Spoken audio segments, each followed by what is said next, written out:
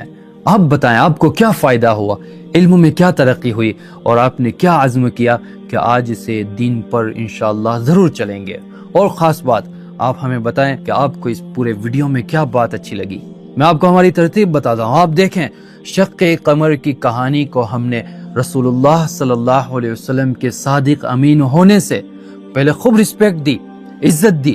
پھر جو ہی توحید کا پیغام سنایا تو باغی ہو گئے، ظلم پر اتر آئے، برداشت نہ کر سکے کہ اتنے سارے بتوں کو چھوڑ کر ایک رب واحد کی عبادت کیسے ہو. ظلم شروع کر دیا، مانگیں ڈیمانڈز، نشانیاں مانگی، اور پھر اللہ نے نشانی کے طور پر آپ دیکھیں گے ایک پورا پس منظر ہم نے آپ کے سامنے بٹھایا ہے تاکہ رسول اللہ صلی اللہ علیہ وسلم کی پوری تاریخ آپ کے سامنے آ سکے. اور انشاءاللہ اسی طرح آپ کے سامنے اور واقعات بھی لاتے رہیں گے.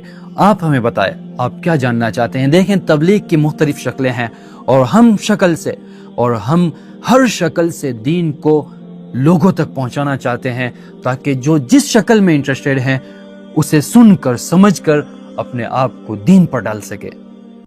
دوستوں ویڈیو پسند آنے کی صورت میں ویڈیو کو لائک کریں، چینل پر نئے ہیں تو چینل کو سبسکرائب کریں. اگر آپ فیس بک پہ دیکھ رہے ہیں تو پیج کو فالو ضرور کریں اور کمنٹ میں اپنا رائے ضرور دیں. چلیے اب ملیں گے دوسرے ویڈیو میں، جب تک کے لیے اللہ حافظ.